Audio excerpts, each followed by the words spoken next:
How to be ahead of change, a manager's perspective.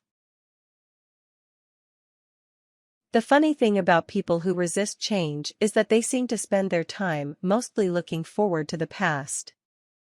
As a manager, there is a need to develop some empathy about people's wish to cling to what was and to show them the benefits of moving into what can be. Steps.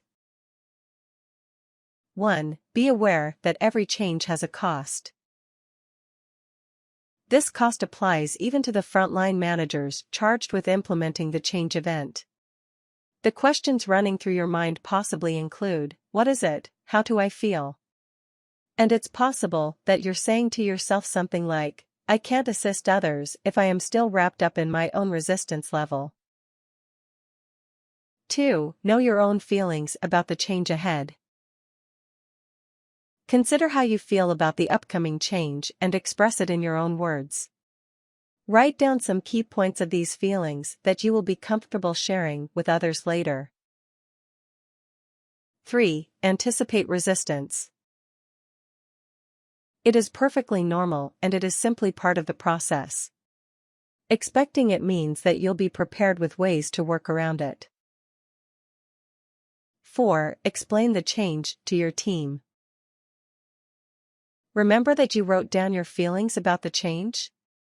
Now is a good time to share some of those feelings, along with how you have faced the concerns and have found the upcoming change to be a good outcome rather than a threat.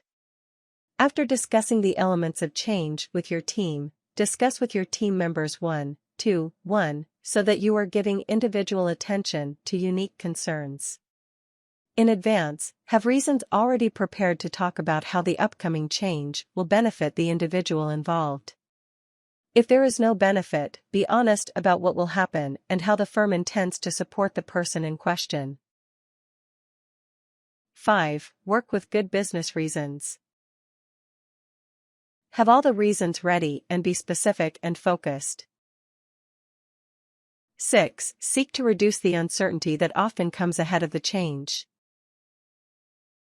Find ways to ease the transition, including being available for your staff members at any time. Be as transparent as you are able to be, and where there are confidential issues at stake, be assertive with your bosses about how to address the unknowns with your staff. 7. Deal with the two common fears of change. These fears are failure and loss of control.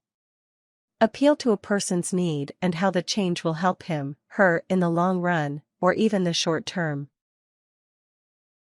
8. Let the employee become involved. Allow time for questions, venting, both as a team and as individuals. Invite questions. Even if there are none, pose rhetorical ones about how people might be feeling and answer these.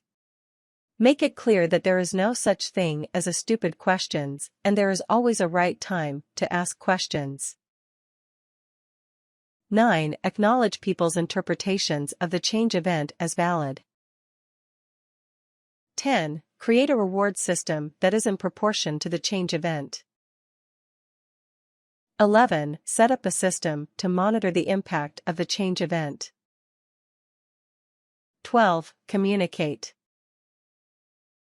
At all times, keep the lines of communication to your employees open. Keep them updated on the change process as things unfurl. Tips. Don't assume that because an employee says he/she is on board with the change event, they really are on board.